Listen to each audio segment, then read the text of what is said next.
Is it really worth moving to Canada right now in the study visa? बात को समझना, सुनना और उसके बाद फैसला करना, डिसीजन लेना कि आपको आना चाहिए या नहीं आना चाहिए।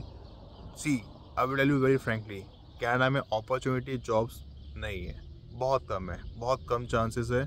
आप बहुत टैलेंटेड हो, मल्टी टैलेंटेड हो, सही लोकेशन पे हो, सही प्रोविंस पे हो, आपके पास रेफरेंस कॉन्टैक्ट है तो ही पॉसिबल है, अदरवाइज पॉसिबल नहीं है। And I would recommend you मेरी अदर वीडियोस को देखना, आपको समझ आएगा, आइडिया पता चलेगा हर प्रोविंस के रिगार्डिंग। जहाँ जिस प्रोविंस में भी आप जाना चाहते हो, चाहे वो अटलांटिक हो, अल्बर्टा हो, Saskatchewan, Manitoba, new Brunswick, Nova Scotia, British Columbia, Ontario या क्यूबेक, कोई भी XYZ प्रोविंस हो, किसी भी चीज़ के लिए आना चाहते हो, if you are plan to come in to Canada on study visa, चाहे 12th के बाद आओ, ग्रेजुएशन पे आओ, मीन्स ग्रेजुएशन के बाद आओ, मास्टर्स के बाद आओ, समझना, उसके बाद इम्प्लीमेंट करना और डिसीजन लेना कि आपको आना चाहिए या नहीं आना चाहिए। उससे पहले को मैं एक चीज़ बता दूँ, अगर आप पब्लिक प्राइवेट कॉलेज यूनिवर्सिटी में एडमिशन लेते हो, जो 1 सितंबर 2024 के बाद अगर आप लेते तो आपको वर्क परमिट नहीं मिलता। डैट मीन्स अगर आप कॉलेज में एडमिशन लेते हैं आपको वर्क परमिट नहीं मिलता।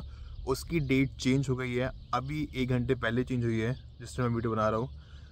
अब डेट है 15 मई 2024। अगर आप किसी भी कॉलेज में लेते हो, प्राइवेट कॉलेज में एडमिशन लेते हो, पब्लिक प्राइवेट में, BBB में, आपको वर्क परमिट नहीं मिलेगा। दूसरी इंपॉर्टेंट चीज़, is it really worth moving to Canada on study visa? After 12th आ रहे हो, I would highly recommend you, मत आओ। अगर आना चाहते हो तभी आना। अगर आप अटलांटिक प्रोविंस में एडमिशन आपको मिलता है, किसी भी एक प्रोविंस में, 4 प्रोविंस है, Nova Scotia, new Brunswick and Prince Edward island या न्यू फाउंडलैंड एंड लैब्राडोर। देखो यार, मैं आपको तभी कहूँगा 12वीं के बाद तभी आओ जब आपको यहाँ पर एडमिशन मिलता हो, वरना मत आना, कोई फ़ायदा नहीं है। PR नहीं बन पाएगा, आपके पॉइंट्स नहीं बन पाएंगे। और कनाडा को चाहिए मक्खन मलाई, स्किल्ड लेबर चाहिए। आपके पास एक्सपीरियंस भी नहीं है, आपके पास क्वालिफिकेशन भी नहीं है, आपके पॉइंट्स नहीं बनेंगे, ना ही PNP में, ना किसी और में। अटलांटिक प्रोविंस में भी सिर्फ इसलिए क्योंकि आप वहाँ पे मिनिमम 2 ईयर की स्टडी करते हो। Even if you have a zero experience, you are still eligible for the PNP। That means provincial nomination program के अंदर आप फाइल लगा सकते हो।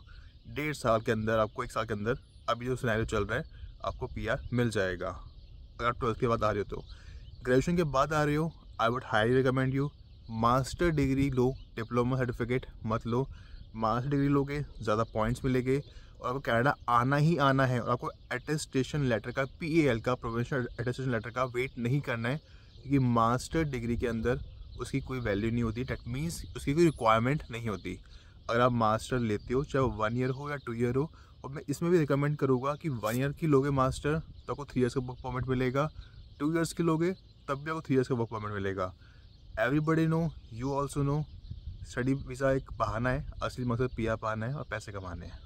ठीक है, अगर आप मास्टर डिग्री के बाद आ रहे हो तो ठीक है, आप डिप्लोमा सर्टिफिकेट कोई भी आप कोर्स ले लो, but I would recommend you कि सही प्रोविंस को चूज़ करना।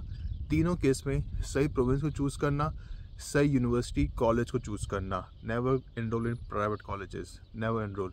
एक इनटेक बाद में आओ, 1 साल बाद में आओ, लेकिन सही कॉलेज, सही प्रोविंस, सही यूनिवर्सिटी को चूज़ करना और सही जगह जाना और सही कोर्स को चूज़ करना। ठीक है, साथ ही साथ learn skills as much as you can, as much as you can.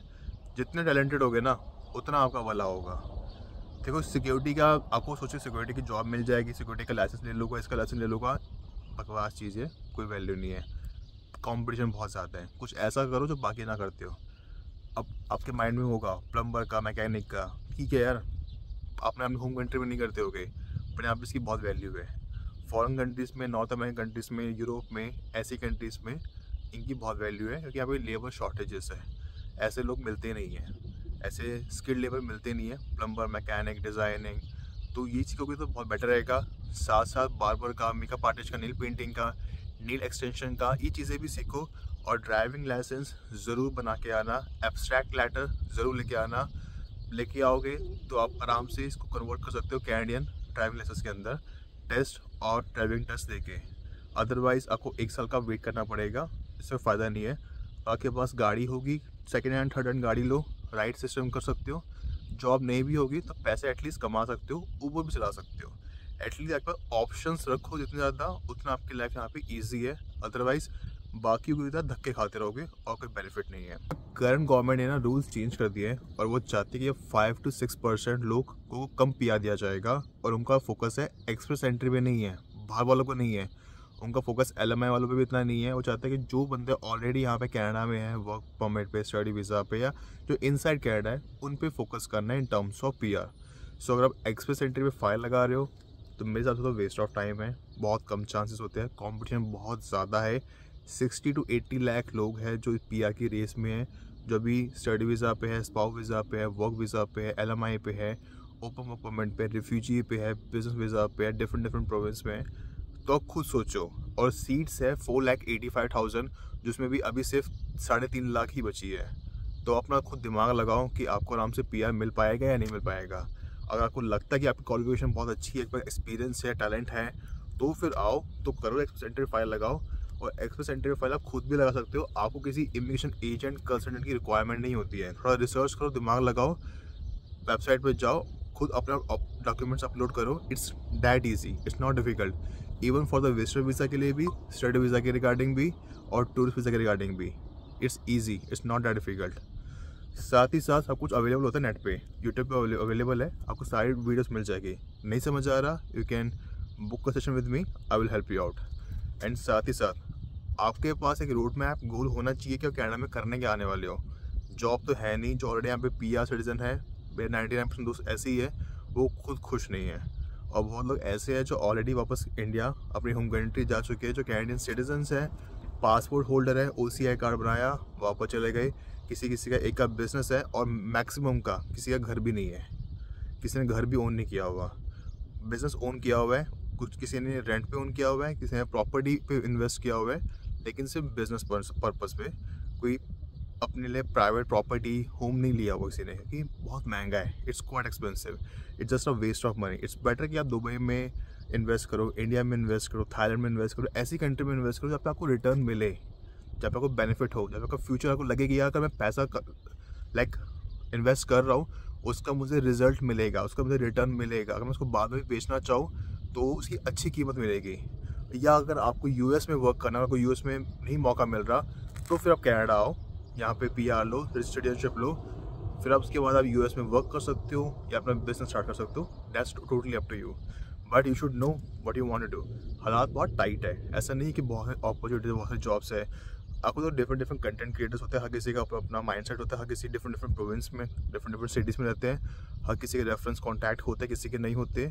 तो don't compare yourself with others, जो ऑलरेडी कनाडा में है वो भी और जो आने वाले हैं वो भी। एट द एंड मैं को एक चीज़ कहना चाहूँगा, अगर आप लंबा सोच रहे हो, फ्यूचर का सोच रहे हो, अगर आपको लगता है कि मैं अपने बच्चों का, अपने पेरेंट्स का या अपना फ्यूचर में सिक्योर करना चाहता हूँ, चलो मेरा ठीक है, मैं PR ले लेता हूँ, पासपोर्ट ले लेता हूँ, उसके बाद मैं अपनी होम कंट्री चला जाऊँगा, कुछ पैसे कमाऊँगा, वहाँ पे इन्वेस्ट करूँगा, फिर मुझे कभी लगेगा फ्यूचर में आना है तो आ सकते हो, आना चाहो तो मैं आ जाऊँगा। अगर आप वो सोच के कर रहे हो तो अच्छी बात है। देखो हर किसी का अपना अपना थॉट प्रोसेस होता है, हर किसी की अपनी अपनी प्रोफाइल होती है, everybody have a different background, qualification, experience, और वो क्या करना चाहता लाइफ में। सो वो भी एक तरीका है, और ऐसे बहुत लोग करते हैं। I have seen this is the one of the reason जो इन्फ्लेशन, हाउसिंग क्राइसिस हो रहा है, जॉब्स नहीं है, अपॉर्चुनिटीज़ नहीं है, रिफ्यूजी आते जा रहे हैं, डिफरेंट वीज़ाज़ पे आ रहे हैं। रिफ्यूजी को 6 महीने 1 साल के अंदर PR मिल जाता है। आप स्टडी वीज़ा पे आ रहे हो, इन्वेस्ट कर रहे हो, बिजनेस वीज़ा पे आ रहे हो, LMI पे आ रहे हो और आपको ठेंगा मिलता है। तो दिस इज़ द रियलिटी, ऐसा ही हो रहा है। 6 साल के अंदर को PR मिल जाता है और आपको 4 साल, 5 साल, 6 साल भी नहीं हो जाता, तब भी आपका ख़त्म भी हो जाए वर्क परमिट, तब भी आपको PR नहीं मिलता। So take your decision wisely, learn something new, gain experience, qualification अच्छी होगी ज़्यादा बेटर रहेगा, ज़्यादा पॉइंट्स मिलेंगे, अच्छा कोर्स चूज़ करोगे, सही प्रोविंस में चूज़ करोगे तो बेटर रहेगा आपके लिए। And don't follow in the trap of immigration consultant agent. Use your mind, research करो, चेक करो कहाँ जाना चाहिए, कहाँ अपॉर्चुनिटी है। अगर कोई डाउट्स है, क्वेश्चंस है, you can book a session with me, you can DM me on Instagram, I will help you out on each and everything. बाकी कोई क्वेश्चन आपके माइंड में किसी भी चीज़ के रिगार्डिंग, कमेंट सेक्शन पे ज़रूर कमेंट करना। तब तक के लिए good bye and have a great day.